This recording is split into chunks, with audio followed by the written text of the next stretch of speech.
Welcome to the On Your Mind podcast, where we are changing the mental health narrative, bringing hope and solutions. Here's your host, Timothy J. Hayes, psychologist.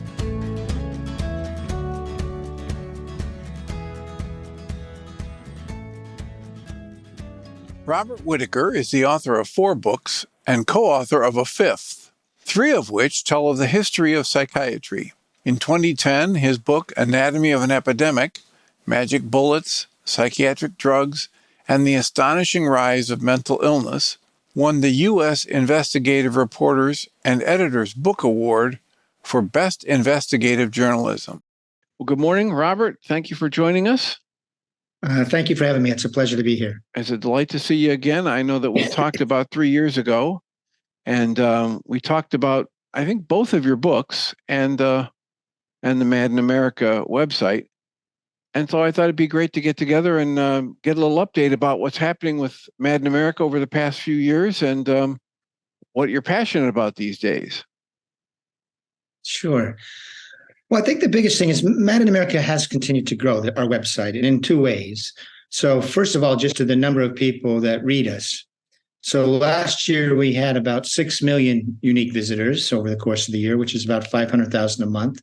And we seem to be growing about 10% a year. So just in terms of our reach into the audience, that's continuing to grow. Wonderful. Our podcasts have now been downloaded over 1 million times, and we've interviewed more than 200 people. And that tends to reach a more professional audience, which is great.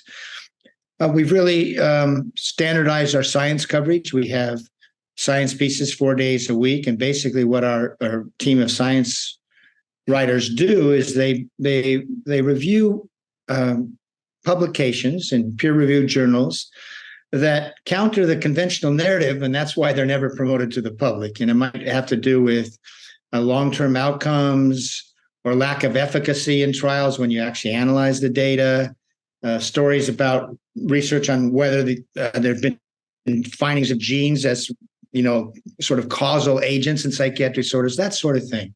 So you can go on our site now and review our science archives, and you'll find an amazing resource for keeping up to date on various themes that are so central to psychiatry. So we've just continued doing what we're doing and expanding, and we've done more what we call MIA reports, which are some investigative reports. And we did receive a big grant from the Soros Foundation to fund that effort for 3 years. So we always had blogs, personal stories, science news, but now we use this money, this funding that we had, it's gone now, to basically do more of our own journalistic reporting. And that's where we do some investigative pieces. And, I mentioned the STAR-D trial scandal to you before we went on the air, and we can talk about that. So that's an example of some of the reporting we have done. But then the bigger thing is the growth of what we call our affiliate network. It's now branded as Mad in the World. And we now have affiliate sites in 15 countries and soon to be 17 countries. Wow. And for example, we just had a report from Mad in Ireland about sort of the shutting down of the Irish Open Dialogue effort, even though a review found it to be successful. So we have all these affiliates. We had a meeting of all the affiliates in in Denmark last fall, 6 months ago. And it really was amazing. We had editors from 15 countries, 45 people there. And with both a shared mission of sort of rethinking psychiatry, what we know and how we, what sort of narratives societies could organize around themselves around that might be more helpful than our disease model narrative. But it also just, we now are sharing information. So we're running reports from our affiliates. Our affiliates are running our science news, some of our reports. So it's really become this larger network, almost like an Associated Press that brings news from abroad to our readers and our coverage to around the world. And so we have an affiliate in India, we have one in Mexico, we have one in Brazil, we have a number throughout Europe. So I think in the growth of the affiliate network, what you're really seeing is a grassroots movement in country after country saying that the disease model that have organized our thinking around for the past 40 years has failed. It hasn't reduced the burden of mental illness. It hasn't produced at an individual level better long-term outcomes. And so it's time for society to rethink that model of care. And just as a final note, we started MAD in America. So I wrote Anatomy of an Epidemic in 2010. That book looked at what is the evidence regarding how psychiatric drugs affect long-term outcomes. We started MAD in America in 2012 to sort of continue this coverage of the scientific literature. And I will say the narrative has dramatically changed in the last 12 years, and in part because of MAD in America. And when I say this is, in 2012, it was seen as heresy, really, to say that, for example, antipsychotics haven't proven to provide a long-term benefit. Now you have acknowledgments within the research literature that there's no evidence that they provide a long-term benefit. And you're even having some psychiatrists, leading psychiatrists, saying we need to rethink the use of these drugs. And maybe they should be used mostly short-term and in as low a dose as possible. Now, that was heresy 10 years or 12 years ago. Now it's seen as this is a valid concern. And then say, for example, diagnoses. In the 90s and the early 2000s, we kept hearing that, it's been established that these are diseases of the brain. Depression is a disease of the brain, schizophrenia disease. And of course, we heard the chemical imbalance story. And that story was a story of great medical progress. Researchers had identified the cause of depression. It was this molecule called serotonin, and they could fix that. And if that chemical imbalance story was true, I would say it's the greatest medical advance in the history of medicine, given how complex the brain is, that they could identify the molecule that caused depression or madness and they can fix it. Well, that story actually had already fallen apart in the research literature long before the 2000s, but it kept being promoted to us. And the reason it fell apart is because they never found that people with depression had low serotonin. They never found that people with schizophrenia, as a matter of course, had overactive dopamine systems. But that fell apart in the 90s, but they kept on telling that false story to us. But now you see everybody saying, that story did fall apart. And they sort of blame it on psychiatry, on pharmaceutical companies for telling it. I'm talking about psychiatrists, et cetera. But that's a big change. So we're not hearing that the drugs, at least in research circles, and it's creeping out of the public, that the drugs fix any known abnormality. And then you look at leading psychiatric researchers, including those who've helped make the DSM, who created the Diagnostic Statistical Manual, and they're all saying that we didn't validate these disorders as real diseases. They're saying that now these are just constructs and maybe they help us talk about things. Well, that again is a shift away from we now know that these are diseases of the brain. So basically what you see in research circles is that whole story of advance, identifying chemical imbalances, much better drugs that were safe and effective in treating those medical imbalances, things that showed that these were genetic disorders and that they've been validated as real diseases of the brain. That whole story has fallen apart, completely fallen apart, and no one is really trying to defend it. But they'll just say, well, we're moving forward to sort of new ideas. But the very fact that the old story has fallen apart means that there's an opportunity for society to get involved in sort of what should be the new narrative? What does science telling us? What does literature tell us? What does our personal experience tell us about, why we have difficulties and how we can often surmount those difficulties? So I think we're at a time of opportunity here for what is usually called a paradigm shift in thinking or in the narrative. And you asked about MAD in America. I do think we're having a role in that. And two things. There were publications in the past few years by the World Health Organization calling for a revolution in thinking, a revolution in care away from the disease model, and also by the United Nations Special Rapporteur for Health. Well, they actually relied on our reporting for a lot of what went into their reports. In other words, what we had written about and what science we had revealed. And they actually, hired some of our writers to be consultants on their when they were preparing these documents. So that's an example of how this little organization, I think, is having a bigger impact. Excellent. And of course, I see it at the clinical level that it's seeping into people's conversations about, well, I really don't want to go on meds unless I have to. And the doctor, the first visit gave me, 2 or 3 prescriptions and I haven't even filled them yet. And so it's having, at a grassroots level, it's starting to come up that way, that people are questioning, wait, do I really need to take a medicine for this? Yeah, I think that's profound because, of course, there was a big effort to educate the public going back to the late 80s and 1990s. You do need to take a medication because you have a chemical imbalance. Was it Time magazine or Life magazine? They had the drug Prozac was on the cover. Oh, that was was it Time and Newsweek put Prozac on the cover? Yeah, this is the breakthrough medications, and that's what it. But so what is? I think this is what you're saying, that you're seeing at the grassroots level. Patients are no longer buying that story necessarily. Oh, I have to take the drug; it'll fix me. I think they're understanding that the drug isn't a fix, not a long-term fix, and so that's a good sign of patient ideas, interests, demands do help change care. Because if you're not giving them what they want, if they no longer believe in that, they're going to have to adjust what they do. And I think that's great to hear that more and more patients are saying maybe drugs aren't the answer. Well, and there's people like Brooke Seam who comes out and writes about it, a very bright, very creative individual who's on 2, 3, 4 medications and still suicidal and says, wait a minute.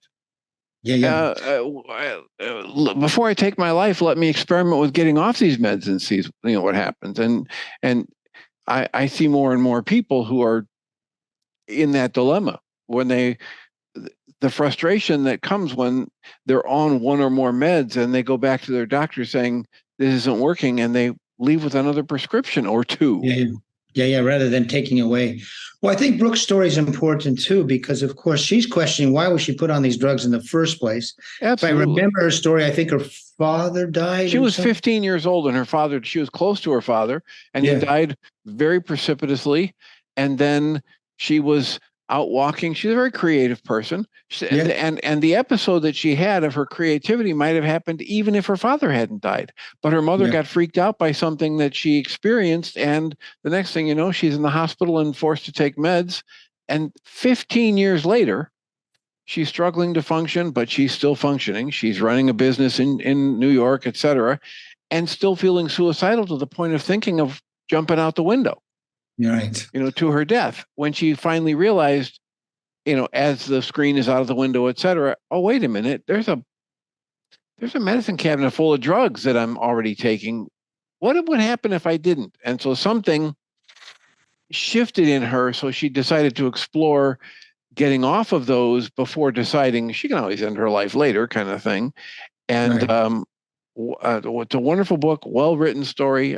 In the interview I did with her, I told her, one of the problems with your book is you're such a good writer that people could get swept up in the story and miss that critically important message about the drugs and the mental health challenges and how perception is shifted by the meds that you take, et cetera. Well, I think there's 2 things here. Well, one thing, it's not just that maybe the medications aren't helpful. There's a more and more recognition that people are seeing like, oh, maybe it's the drugs that were making me worse. Maybe that's why I'm continuing to have symptoms and feeling depressed or anxious or whatever. So it's also a recalibration of what happened to them. And not just that they didn't get better on them, but maybe the reason Brooke is suicidal is because of the drugs. Yeah. And the issue is the problem I was having, and I was having a problem, right? Not necessarily Brooke, but maybe I'm depressed. Maybe I have high anxiety. Maybe I'm having a hard time telling the difference between the reality that I'm experiencing and what other people around me experience. But the answer isn't, oh, wait, you don't have enough serotonin, right? You don't have enough of this drug or the combination of these 2 drugs. And that's why you all of a sudden, because everybody else is on these drugs and they're fine. It doesn't work that way, right? We know there are these aspects of life. Like, if you talk to one of the functional medicine people, Dr. Mark Hyman, he says, it's not rocket science what it takes to have a healthy, inspired, productive, joyful human life. It's not just food and shelter and enough money. It's a sense of purpose. It's a connection to community. It's a sense of love in your life. And you help people work into those various aspects of their life. And all of a sudden, problems start to get resolved. Well, problems and your mood and your sense of self and everything starts to be resolved. You know, for me, the thing that's amazing to me is that, you know, we get DSM-3 in 1980, right? The third edition. And they basically say the environment doesn't matter, right? It's all in your head. It's these chemicals in your head. And what's amazing to me is they were able to sell that story, even though everybody knows it's not true. Right. Everybody's experience, every human being knows it's not true. You know that you're responsive to your environment. We know that actually if we lose a job or someone dies or you know, we're in unhappy relationships or a terrible job, it's not rewarding. Then we know the times when we're in environments that we have the things you talk about, meaning, love, you know, purpose in life, a sense of identity with what we're doing, that we're happier. That doesn't mean we're not always happy. That's sort of a false idea. But what is amazing to me is that's what we know from literature. That's what we know from religious tracts. That's what we know from life experience. Yeah, and our own experience. So how did they convince us otherwise? That's what's so amazing to me, that somehow they convinced us experience doesn't matter. Well, and when you think about it, back in the 1990s, the ACEs study came out, and then people are going through medical training and becoming medical doctors and psychiatrists with no exposure to the ACEs study, the adverse childhood event study, and how they demonstrated that it is directly correlated to higher levels of physical, mental, and emotional problems later in life. How do you go through medical training and become a psychiatrist and not even hear about that? You have very poor training. I know they didn't, right? But that is such a gap in your training that you're going to eliminate what happens to children in their early years of life and how that might have long-term formative consequences. I mean, it's just mind-numbingly stupid and really negligent not to be training psychiatrists, counselors in the ACEs study. Well, especially psychiatrists, right? They're supposed to be. No, that's what I mean. Of course, anybody dealing with people later who are struggling should know about the ACEs study. And the book, The Deepest Well, you know, is written by, I'm trying to bring up her name here, Nadine Burke Harris.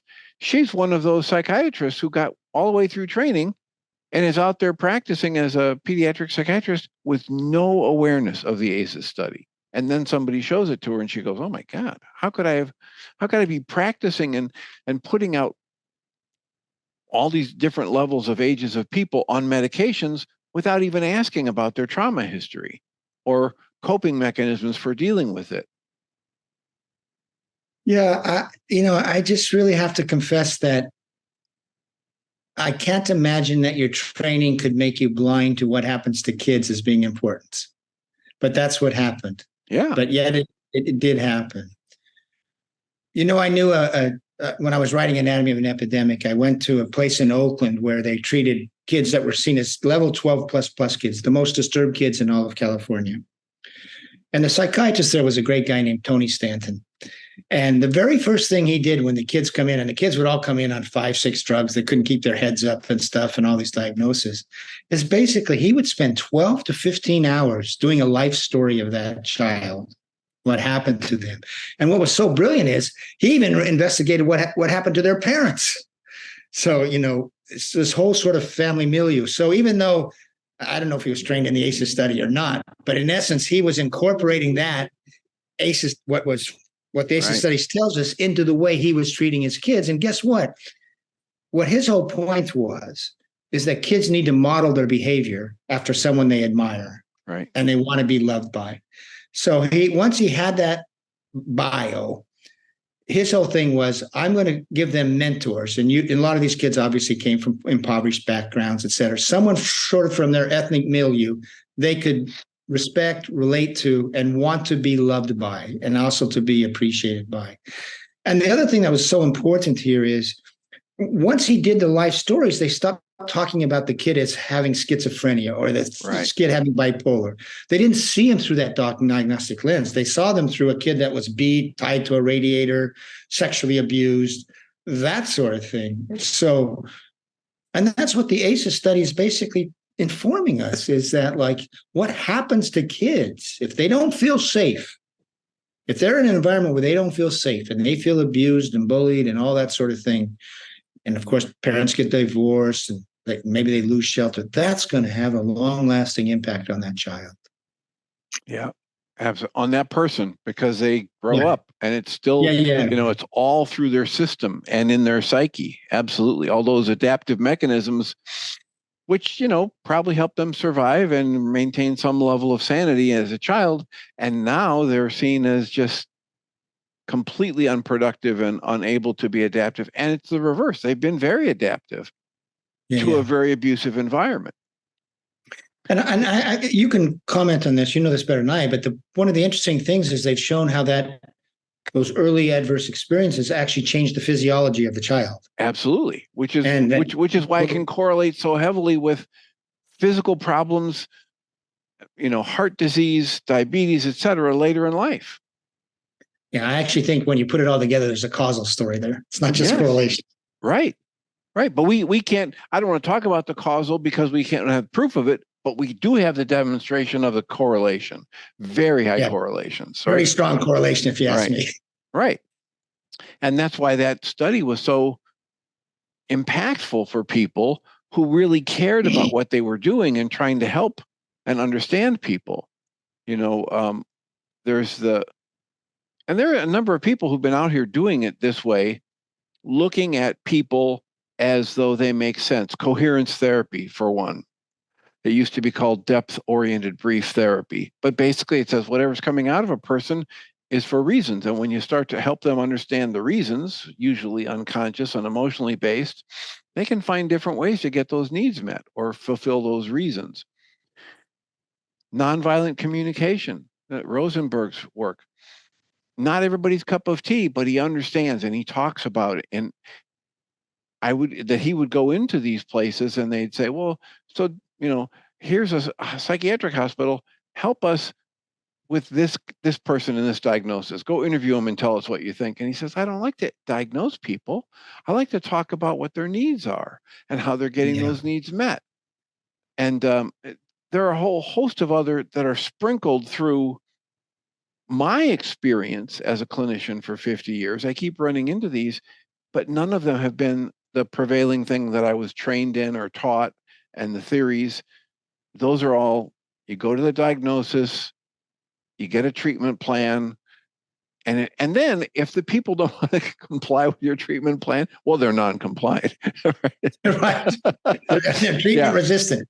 and not only that, but we don't just say that the patient is treatment resistant. We say the disease is treatment. You have treatment resistant depression. Right. Which is, talk about an excuse for the failure of your therapeutics. Right. It's really, really silly. There's high silliness there. Well, I want to come back to what you mentioned about the STAR-D, and you want to tell us about that. And there's a lot of people that won't even know what you're referring to. So please start at the beginning. This is really an important story. And I'll tell you, my background is as a journalist, and I do not understand why mainstream media hasn't picked up on this, okay? Because it's a story of scientific fraud that had such impact on our society. So the STAR-D study was mounted in the early 2000s by the National Institute of Mental Health. And when they mounted this study, here's what they said.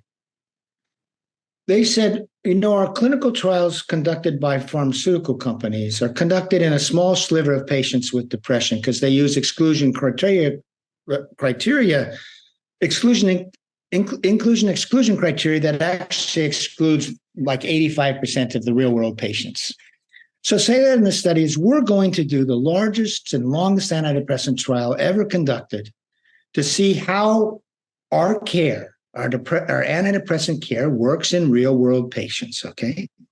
And they said, this is going to be fundamentally important to how we treat depressed patients, okay? This is going to guide our future care.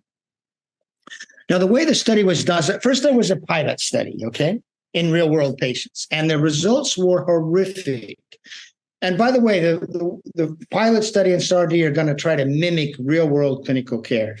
So we're going to get outpatients coming in, diagnosed with depression, and the doctors are going to be free, well, in the first study, to prescribe whatever antidepressant they want. They can change doses, so they're not bound by a protocol.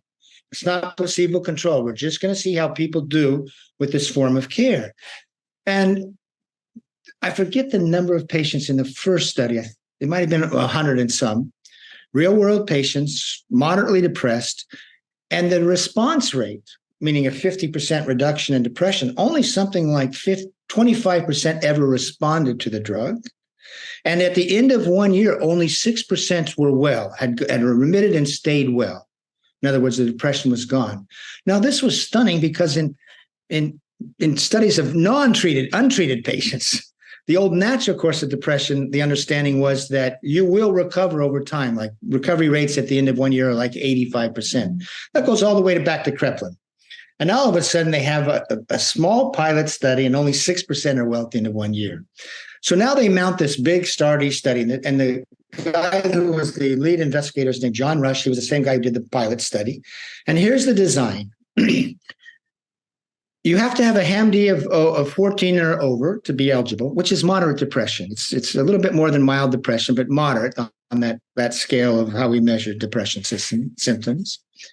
And they're going to first be treated with, I think, with Cymbalta, but an antidepressant, okay? Now, if that antidepressant doesn't work, they can be switched to another one and added to psychotherapy. And then maybe they can be switched to 2 drugs. They're going to get 4 chances to remit. And the protocol says is after each form of treatment will be 12 weeks. Now, if someone remits at the end of that 12 weeks on the HAM-D score, 7 or below, we'll put them in a follow-up trial to see if we can keep them well. And in the follow-up trial, it's the same thing. We're going to pay the people to stay in the trial. We're going to, you can change doses. It's going to mimic real-world care. Now, what is announced at the end of four stages of the acute treatment, they say 70% of people remitted, okay? Their depression was gone. In essence, they're cured. That was the message that went out in November of 2006. Now, in that final report, there was also sort of a brief presentation of data from the 1 year follow-up to see if you could help people stay well, but they don't discuss the outcomes, okay? There's just a table you can't make sense of. And the only thing they say is like, well, the percentage of people who remit after each stage becomes less. That's all they basically say, okay? That it's good if people can remit right away. Well, as early as 2010, a psychologist named Ed Piggott had begun picking apart that study. Now, I reported on it in Anatomy of an Epidemic in 2010, and I could see the 70% figure wasn't substantiated. And there was all sorts of weirdness to the study. The number of people said to be evaluable changed from the first report to the 4th report. They changed the outcome measures from HAM-D to QIDS. And then they did this crazy thing where they said like, well, we're going to imagine if there were no dropouts, how many people would have remitted during those 4 stages. So you can see that we're going to imagine that and then report what happened. Okay. But then they include that in the report of remitted patients. Right. So I concluded based on that at most 25% of the patients had stayed well, but I couldn't make sense of the whole thing and blah, blah, blah. And I only had a couple of paragraphs, but Ed Piggott began putting it apart in 2010. He reported that if they had actually adhered to the protocol, it looked like more that maybe only 38% had remitted, not 70. Okay.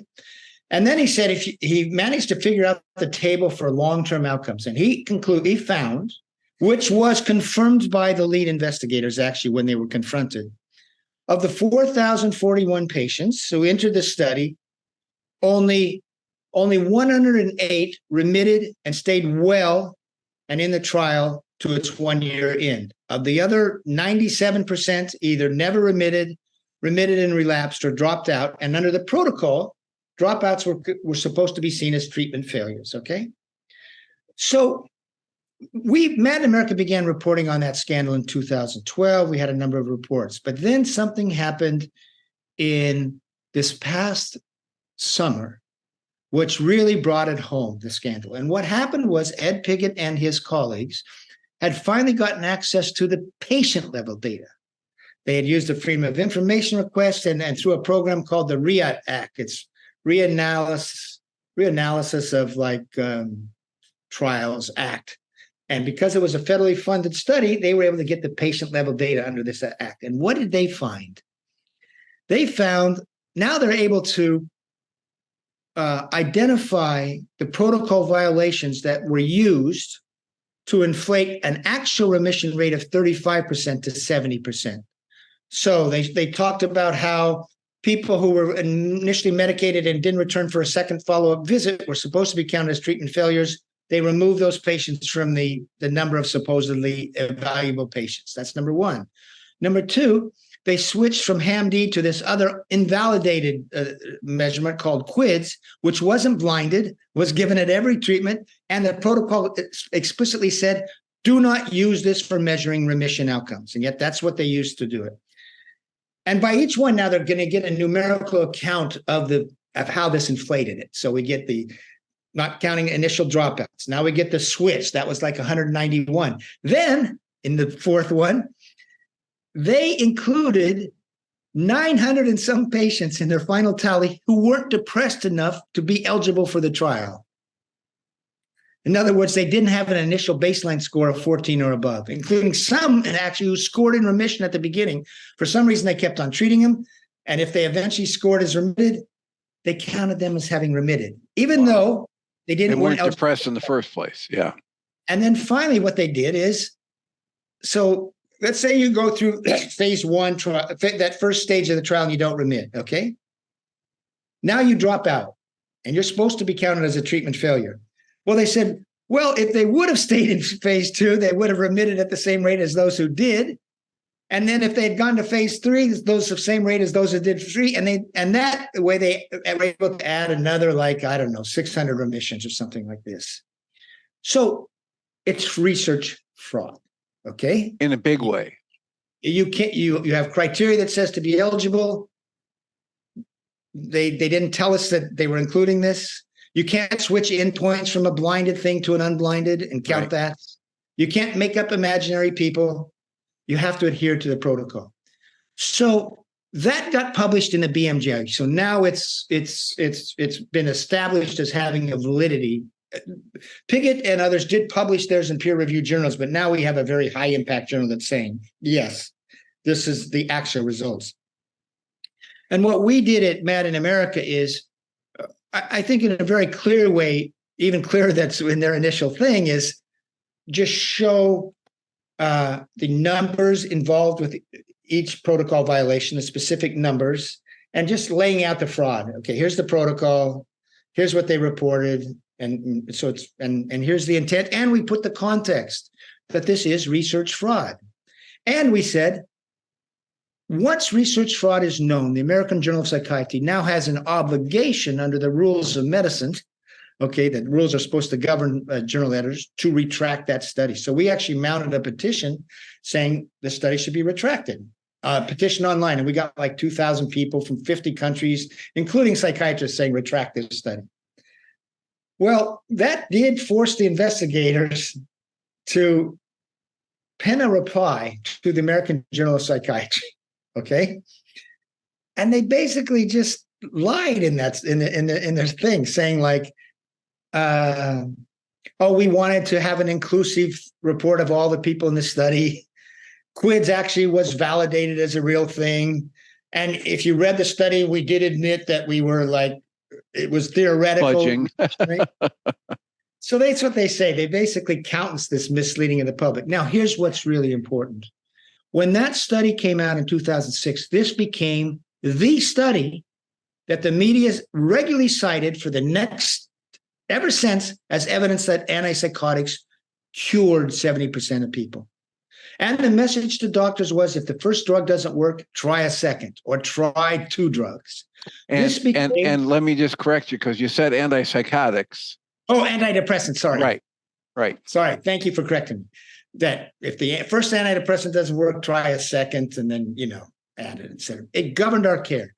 Now, I will say that finally a psychiatric journal stepped up and said, this is a problem for us, okay? It was Psychiatric Times.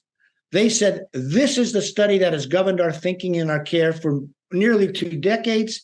And if this reanalysis is correct, we need to change our protocols.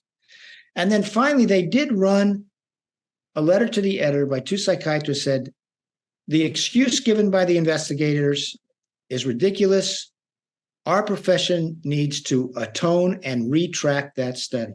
So what do you have in this scandal? You have in the largest and longest trial of antidepressants ever conducted, funded by you and me, by the National Institute of Mental Health, in other words, federally funded, a study that was said the results would be rapidly disseminated because they would govern our thinking about how to treat depression. Okay? That was the promise. Now, the government, the NIMH, when the year-long follow-up results were announced and the remission, said, this shows that 70% are absolutely cured by this drug, by this form of treatment. And it shows we can get most people well, okay? And it was false. It was fake. And in fact, we were being told of a 70% stay well rate at 1 year. That was the message from the NIMH. The documented stay well rate was 3%, 108. And of that 108, many came from 99 patients who were in remission at the start of the trial. So basically, hardly anyone got better, stayed well, and in care. Now, if that had been rapidly disseminated in 2006, the media wouldn't have been touting the STAR-D study as evidence of efficacy of antidepressants every time there was a question about them. They would have said the largest trial, very few people got well and stayed well. And our total societal thinking about antidepressants and use of these drugs would have changed. And that's how profound this was. So they lied to us. They misled us. And now, even after this has been documented in the British Medical Journal, psychiatry somehow has kept it out of the mainstream media. No mainstream media has picked up this story of fraud. So this is why it's so important. Now, we've reported 3 times on it now, in-depth reports. You can go on Mad in America, just do STAR-D. You'll see 3 reports where you'll see a history of reports about the fraud, but stuff since last August, this reanalysis came out. And you'll see it's documented fraud on the American public that governed our thinking of using these drugs, that led people to take these drugs thinking they would be cured or have a good chance of being cured, even while the evidence from this trial showed they were very unlikely to get remission and stay in remission. That is an extraordinary betrayal of the public's right to know, of informed consent, and of making life-changing decisions based on false information. That's why the scandal needs to be known, discussed, and we need to know as a public that we were misled in this way by an institution, by a medical discipline. That's why I say it's the biggest scandal in medicine in a long, long time. And is there a way that your reporters and you can conceptualize what might have been the motivating factor? Sure, the motivating factor is quite easy to see, and we've written about it. They have two motivating factors in essence. One, even though it was funded by the NIMH, nearly all these investigators were being paid by pharmaceutical companies to be advisors, consultants, speakers, right? So part of their income is maintaining belief in antidepressants. Right. There you go. Okay, so they have that personal tie, but they also have a guild interest. What do psychiatrists mostly do these days? They gave up counseling to other people. That's right. What's their product? Their main products are antidepressants, antipsychotics, and the benzodiazepines, and maybe the mood stabilizers, right? Or the stimulants. Now, can they really say their most popular drug doesn't work? Right. Even after they've said it fixes a chemical imbalance and they've got 15% of the population on these drugs or 20%, and they're putting kids on these drugs, can they as a profession admit these findings, because the findings are going to cause society to recalibrate their thinking of these drugs. So what's the motivation? It's quite clear. It's because they were protecting the image of their product. It's like General Motors. Do they want to admit their car doesn't run? They're going to somehow and the thing that I wanted you to help clarify, which you did very briefly, is the consultants that were hired by the NIMH were these people who make their living on and are devoted to making sure that medications are seen as effective. And it's not necessarily our government wants us to stay on these drugs. It's that the money that's being made is just extraordinarily large and powerful. Yeah, we put up a table that we listed all the major you call them consultants, but these were the researchers who did the studies, right? And I was using that word because I thought I heard you use it. No, they were consultants to the drug industry. Yes, that's the point. They were presented as professors of psychiatry to the public, okay, at so-and-so, as prestigious people. Then you look in, then we did to look at it at America, or not, and I did, about their disclosures. And some of the leading investigators had ties to like 20 companies serving on their speakers bureaus, 25 companies. And so many of them had ties to the maker of the drug that was first used. So you're absolutely right. They were consultants to an industry, but presented as these independent scientists, researchers at prestigious universities. That's part of the sleight of hand, so to speak. Right.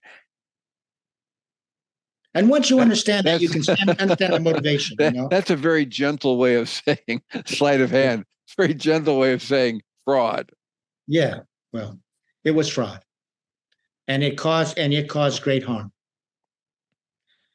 And it caused great harm to people like Brooks Eames and everybody else, who then went on the medication with the understanding these were very effective. And at this time, we were still telling that they fixed a chemical imbalance. That was medical fraud. By the way, in 1999, the American Psychiatric Association's own textbook said the low monoamine hypothesis of depression, serotonin is a monoamine source, norepinephrine. It says, we have investigated that and it hasn't panned out, in their own textbook. And then they even said it was sort of a ridiculous hypothesis in the first place because there's no reason. They said they noticed that the hypothesis was born from an understanding of the mechanism of the action of the drug and not about what was happening in the brains of people with depression. They said there's no reason that the pathology of a disorder is going to be the opposite of a drug you're using to treat symptoms. So it was sort of a failed hypothesis. That's 1999. Yep. In 2001, we hear from a public publication from the APA saying, we now know that depression is due to too little serotonin. In 2005, they put out a press release saying that psychiatrists are experts in fixing chemical imbalances in the brain. You could go on their website. The website was saying depression is due to too little serotonin. So, this is years after they already admitted that it's a failed hypothesis. Yes, that is talking about the betrayal of the public. You're not allowed, you can't tell a heart patient they have a hole in their heart when they don't have a hole in their heart. So why can you tell a person who's coming to you with feeling, depressed, that you know what the pathology is when you didn't find out that to be so? Why is there a separate standard for psychiatry than other areas of medicine? Because if you falsely told a person that you had identified a pathology when you hadn't, and you had a drug, a whole barrage of treatments, right? Yeah, you'd be liable for medical negligence, medical fraud. But for some reason in psychiatry, we have these different standards, and for whatever reason, the mainstream media hasn't picked up on this. I do not know why, because the STAR*D study is a huge story. The public would consider it a huge story. They'd be going, oh my God, this happened to me. This changed my life. The New York Times in 2022 pointed to the STAR*D study as having a 70% remission rate, and that proved the drugs were efficacious. That's in 2022. Why won't they correct the record? I don't know. Well, I appreciate your willingness to keep looking at it and report it, and I greatly appreciate the resource of madinamerica.com as a website. And I greatly appreciate your taking the time to share this with us. Thanks for having me. As always, Tim, it was great being here. I think it's just fabulous that we have people like you that are willing to just keep doing the work and talk truth to power. Sometimes at great expense, as I understand. So thank you for that. And I've just said the website. It's madinamerica.com. Is there a way if people want to get more involved that we could direct them on the website? Is there a special area? Well, first of all, we do have a resource section. So in addition to sort of daily content and that sort of thing, you can go on our site and on the menu bar, it'll say drugs, okay? And then you do a drop down and you can go to antidepressants for depression. And what we'll see in that resource page is a concise summary of what the research is. So how the drugs act on the brain, what is known about the biology of depression. Then what is the efficacy over the short term? And we look at effect sizes and stuff. And we're just reporting what's actually in the sort of meta-analyses of the antidepressant trials conducted by pharmaceutical companies. And then we go over all the long-term studies. And the big thing is we also have links to the studies, so you can go back to the original studies. And then finally, for example, with antidepressants, people don't know this, but as early as it actually goes back to the 1970s, but by the early 1990s, you do have some researchers saying, I think these drugs are increasing the chronicity of the disorder. Right. People are now relapsing more frequently. And you can find links to articles of that sort in an article in 2012 by actually a well-known mood disorders expert saying that he laid out a biological explanation for why they caused a tardive dysphoria, he calls it. So one of the things we want to give here is ability for people to go on our site, review the research in a sophisticated way, but also in an understandable way for lay people. And we also do it, by the way, for non-drug therapy. So what is the information we have for, treating depression in other ways that have been tested and that sort of thing. So there are those resources. Finally, in terms of getting involved, we have people who submit blogs from all over the world on topics sort of related to this big topic. We also have people submitting stories of lived experience. For example, Brooke. Brooke, by the way, is coming to work for us as an interviewer for MI Radio podcasts. Excellent. She's a very bright woman, obviously. So the way to get him, and by the way, you can go into the About section of madinamerica.com and you can see my name there and you can contact me via email. And I'm very good about getting back to people, or you can contact other members of Mad in America. So you can submit blogs to us, you can submit personal stories to us, and we'll respond to your emails, basically is the answer. Excellent. Oh, and we have art submissions too. People submit art to us as well. We run galleries. Wonderful. Well, I greatly appreciate your time, and I will check in about a year and see how things are progressing. Well, thanks. It's been a pleasure being on your show, and it was a nice discussion. Blessings. Robert Whitaker is the author of 4 books and co-author of a 5th, 3 of which tell of the history of psychiatry. In 2010, his book, Anatomy of an Epidemic, Magic Bullets, Psychiatric Drugs, and the Astonishing Rise of Mental Illness, won the U.S. Investigative Reporters and Editors Book Award for Best Investigative Journalism. Prior to writing books, he worked as a science reporter at the Albany Times-Union newspaper in New York for a number of years. He is a founder of madinamerica.com, a website that features research, news, and blogs by an international group of writers interested in rethinking psychiatry. You've been listening to the On Your Mind podcast, offered by Journey's Dream, where we support people through mental health challenges to a place of true and lasting well-being. If you love our show, we invite you to visit onyourmindpodcast.org to join the conversation, access the show notes, and discover our helpful resources. Thank you for listening.